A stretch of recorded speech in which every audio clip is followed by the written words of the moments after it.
Hello friends, मेरा नाम है सुशांत सिंह और आप देख रहे हैं मेरा यूट्यूब चैनल। तो आज का जो टॉपिक है जिसके बारे में हम बात करेंगे वो है पॉल्यूटेंट्स एंड ट्रॉपिक लेवल। यानी कि हम लोगों ने अब तक क्या जाना, हमने पढ़ा एनर्जी फ्लो के बारे में, उसके अलावा हमने फूड चेन के बारे में, फूड वेब के बारे में पढ़ा और साथ ही साथ हमने इकोलॉजिकल पिरामिड के बारे में पढ़ा। ये सारी चीजें तो अब हमने पढ़ ली और कैसे हमारा इकोसिस्टम वर्क करता है वो भी हमने जाना है कि ए बायोटिक और बायोटिक कंपोनेंट्स मिलके किस तरीके से इकोसिस्टम चला रहे हैं।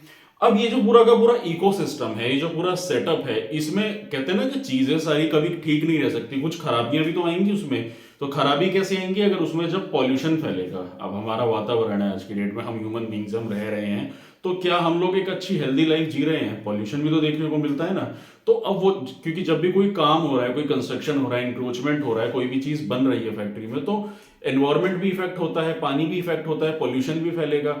ठीक है, जैसे एक बहुत अच्छा एग्जांपल है, कोविड था। कोविड में इकोनॉमिकली क्या था, कोई भी चीज काम नहीं हो रही थी, सारी चीजें बंद थी, तो इन्वायरमेंट अच्छा था। अगर इकोनॉमी बढ़ेगी तो इन्वायरमेंट पे भी इफेक्ट पड़ेगा। इसलिए कहते हैं ना इकोलॉजिकली सस्टेनेबल डेवलपमेंट। तो ये जो प्रोग्राम होता है कि सही ढंग से, मतलब सस्टेनेबली चीजों को चलाना है। अब इकोसिस्टम में जब पॉल्यूटेंट्स आएंगे तो क्या क्या चीजें होंगी और उसकी वजह से कैसे कैसे सिस्टम्स खराब होते हैं, तो उसके बारे में हम पढ़ेंगे। हमारा बेसिकली ये जो चैप्टर है वो क्या है, एनवायरमेंट। तो एनवायरमेंट में हम क्या पढ़ रहे हैं? सारी चीजें पढ़ रहे हैं। एनवायरमेंट है, इकोसिस्टम है, बायोस्फीयर है, बायोटिक कंपोनेंट, एबायोटिक कंपोनेंट्स। अब उसमें अगर इन्वायरमेंट में कोई खराबी आती है या किसी तरीके का पॉल्यूशन फैलता है तो क्या सिचुएशन होती है और क्या उन प्रोसेसेस को बोला जाता है। तो चलिए शुरुआत करते हैं। तो देखिए सॉरी, तो देखिए पॉल्यूटेंट्स क्या है basically. So the pollutants specially non degradable ones moves through the various trophic level in an ecosystem. यानी कि जो पॉल्यूटेंट्स हैं तो वो जो मूव करते हैं और वो डिफरेंट डिफरेंट ट्रॉपिकल लेवल्स में जिस तरीके से मूव करते हैं, मतलब एक ट्रॉपिकल लेवल में आ गए, उसके बाद फिर उनका मूवमेंट स्टार्ट होता है एक जगह से दूसरी जगह। और वो कैसे फैलते हैं, जैसे कोई भी चीज ले लीजिए, अगर कोई गलत चीज है उसको फैलने में ज्यादा समय नहीं लगता है। अगर जैसे मान लीजिए यूट्यूब पे कोई वीडियो आज के जमाने में कोई वायरल कर रहा है, कोई गलत चीज है, कोई गाली है या कोई अब्यूजिव चीज है या कोई अडल्ट वाली चीज है, जिसको अगर वो अपलोड करता है तो उसको वायरल होने में या फैलने में ज्यादा समय नहीं लगता। ठीक उसी तरीके से कोई बीमारी है, बीमारी को भी फैलने में ज्यादा समय नहीं लगता है। जैसे कोविड आया था, तो कोविड आया था तो कैसी बीमारी थी, वो कैसे जल्दी जल्दी ट्रांसमिट हो रही थी एक से दूसरे इंसान पे।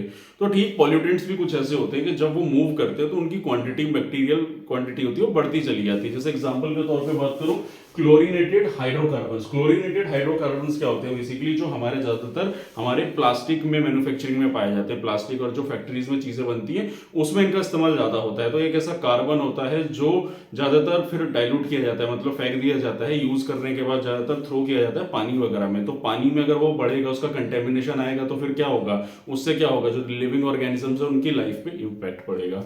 ठीक है, तो जो पॉल्यूटेंट्स होते हैं ना बेसिकली हमारे, जो उनका मूवमेंट होता है वो किस तरीके से होता है। तो देखिए मूवमेंट होता है उनका बायो एक्यूमुलेशन और बायो मैग्निफिकेशन। अब क्या होते हैं दोनों, एक एक करके समझाता हूं। So what is bio accumulation? It is a pollutant enter in food chain. तो क्या होता है ना कि जैसे मान लीजिए ये चार्ट आप देख रहे हैं, पानी है, पानी में भी किसी भी तरीके का बैक्टीरिया या पेस्टिसाइड कुछ भी चला गया, इसमें एग्जांपल में दिया हुआ ना पेस्टिसाइड और केमिकल्स, कुछ भी चला गया आ गया। अब वो जब फैलेगा तो उसमें क्या होगा, पानी में इतने सारे जीव जानवर है जिनकी लाइफ में इंपैक्ट पड़ेगा। जैसे कि समुद्र में काफी सारा वेस्ट डंप किया जाता है, प्लास्टिक होता है, तो वो मछलियों की लाइफ में, अब प्लास्टिक के छोटे छोटे टुकड़े भी होंगे, मछलियां उनको भी खाएंगी, उनके मुंह में जाएगा, तो क्या होगा, उनकी लाइफ इंपैक्ट होगी ना। तो कुछ ऐसे केमिकल्स भी हो गए और भी बहुत सारी चीजें हैं जो टॉक्सिक होते हैं, जो पानी में जाके जहर बन जाते हैं और फिर वहां के लिविंग ऑर्गेनिजम्स की लाइफ को इफेक्ट करते हैं। तो वही होता है बायो एक्यूमुलेशन, यानी कि जो पॉल्यूशन है वो पूरा एंटर होता है फूड चेन में और एक इंसान फिर वो एक ऑर्गेनिज्म से ट्रांसफर होता चला है। क्योंकि फूड चेन क्या है, हमने क्या पढ़ा था, एक से दूसरे पे, दूसरे से तीसरे पे ट्रांसफर हो रहे हैं ना। जब एनर्जी ट्रांसफर होगी तो ठीक उसी तरीके से पॉल्यूटेंट, टॉक्सिक या जहर, अब मान लो कोई जानवर है, हम नॉनवेज खा रहे हैं, किसी जानवर के शरीर में जहर आ गया है, उसको हम खाएंगे तो हम थोड़ी ना बच पाएंगे फिर उसके बाद। तो वही चीज है। तो बायो एक्यूमुलेशन क्या है, तो there is a transfer of energy, so absorb faster than metabolism, catabolism, excretion. इसका मतलब ये होता है कि जैसे कोई भी चीज खाई गई, ठीक है, तो उसके बाद क्या होता है, उनको छोटे छोटे टुकड़ों में तोड़ के, जिसको हम कैटाबॉलिज्म कहते हैं, और metabolism to convert the energy. तो कैटाबॉलिज्म क्या है कि जो कोई भी चीज खाई है उसको छोटे छोटे टुकड़ों में हमने तोड़ा, फिर उसको हमने एनर्जी कंज्यूम करी, उसके बाद हमने उसको वेस्ट एक्सक्रीशन निकाल दिया। तो ये जो पूरा प्रोसेस है, अगर वो जो पार्टिकल है यानी कि जो भी टॉक्सिक है, जो भी उनके बॉडी में आ रहा है, अगर वो इस प्रोसेस से ज्यादा फास्ट है तो ज्यादा टाइम तक सर्वाइव करता है और वो डेंजरस साबित हो जाता है फिर लिविंग ऑर्गेनिजम्स के लिए।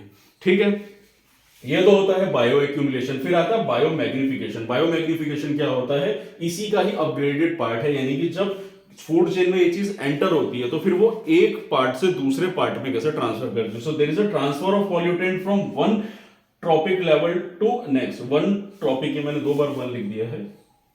सो transfer of pollutant from one trophic level to next, यानी कि एक ट्रॉपिक लेवल से फिर वो दूसरे ट्रॉपिक लेवल में ट्रांसफर करेगा। जैसे ये चार्ट आप देखो, पानी है, पानी के अंदर प्रोड्यूसर है, कोई भी पौधा हो गया, उसके ऊपर फिर जू प्लैंक्टन हो गया, फिर छोटी मछलियां होंगी, फिर लार्ज मछलियां होंगी।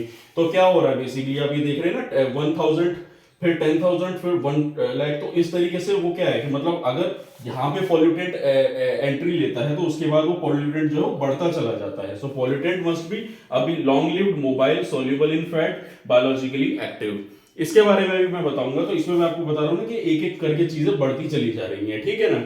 तो अब ये क्या है, pollutant must be long lived, मतलब जितना लंबी उनकी लाइफ रहेगी। अगर छोटी लाइफ वाले हैं तो वो तो जल्दी डिस्ट्रॉय हो जाएंगे, अगर लंबी लाइफ वाले होंगे तो वो ज्यादा सर्वाइव करेंगे और वो ज्यादा पॉल्यूशन फैला के ज्यादा लिविंग ऑर्गेनिजम्स को खराब करते हैं। अगला आता है मोबाइल। मोबाइल मतलब एक जगह से दूसरी जगह मूव होने वाले जो बैक्टीरिया होते हैं या पेस्टिसाइड्स होते हैं, तो वो क्या करते हैं, वो हार्म करते हैं। मूव करेंगे तो ज्यादा ट्रॉपिक लेवल में बर्बादी फैलाएंगे। उसके बाद आते हैं सोल्यूबल इन फैट। अगर सोल्यूबल इन वाटर होते हैं तो सोल्यूबल इन फैट का मतलब होता है कि फैट में जाके हमारे शरीर में जाके वो मिलेंगे तो वो ज्यादा शरीर को खराब करेंगे। पानी के साथ अगर सोल्यूबल होते हैं तो वो इजीली एक्सक्रीट कर जाते हैं, वो वेस्ट के रास्ते बाहर निकल जाते हैं। अगला आता है बायोलॉजिकली एक्टिव। बायोलॉजिकली एक्टिव मतलब ज्यादा एक्टिव रहते हैं। जैसे कि वायरस होता था ना, कोरोना वायरस आया था तो उसमें एक आया था हमारा कुछ वायरस आए थे ना, सेकंड वेव आई थी, तो उसमें बताया तो ज्यादा टाइम तक एक्टिव नहीं रहता, 1 महीने 2 महीने बाद डीएक्टिवेट हो जाता है। लेकिन कुछ ऐसे बैक्टीरियाज होते हैं, कुछ वायरस होते हैं जो लंबे समय के लिए एक्टिव रहते हैं, तो वो इस तरीके से बायो मैग्निफिकेशन लेके आते हैं। तो मैग्निफिकेशन मतलब वो चीजों को बढ़ाते चले जाते हैं। जैसे कोरोना भी अगर हम देखें तो लंबे समय तक रहा था। अगर फर्स्ट वेव की हम बात करें तो कितने लंबे समय तक रहा था और कैसे वो एक बहुत अच्छा एग्जाम्पल है हमारा बायो मैग्निफिकेशन का। तो कि लोगों में किस तरीके से वो फैलता जा रहा था और किस तरीके से डिजीज और डिजास्टर लेकर आ रहा था। तो दोस्तों यही था मेरा टॉपिक आज का इसके बारे में, हमारा pollutants and trophic of level के बारे में, जिसमें बायो एक्यूमुलेशन और बायो मैग्निफिकेशन के बारे में मैंने बात करी थी। तो ये तो हो गया हमारा एक पार्ट, जिसमें हमने जाना हमारे ट्रांसफर ऑफ एनर्जी और इन सारी चीजों के बारे में। अब अगली वीडियोस में हम और आगे जानेंगे इससे रिलेटेड थोड़ी और चीजें। तो देखते रहिएगा मेरा ये चैनल, और आज के लिए इतना ही। और अगर आपको मेरा काम पसंद आ रहा है, अगर आपको मेरी वीडियो अच्छी लग रही है तो मेरे चैनल को सब्सक्राइब कीजिए, मेरी वीडियो को लाइक कीजिए, ताकि आने वाले समय में आपको और ऐसी इन्फॉर्मेटिव वीडियोस मिलती रहेंगी। और साथ ही साथ अगर आपने यूपीएससी की बुक अभी भी परचेज नहीं करी है तो आप मेरे डिस्क्रिप्शन बॉक्स में जाइए, वहां पे आपको बुक्स के लिंक्स अवेलेबल है, क्लिक करिए, आपको सारी बुक्स अवेलेबल हो जाएगी। अमेजोन से आप ऑनलाइन ऑर्डर कर सकते हैं। तो आज के लिए इतना ही, मिलते हैं नेक्स्ट वीडियो में। Thank you very much.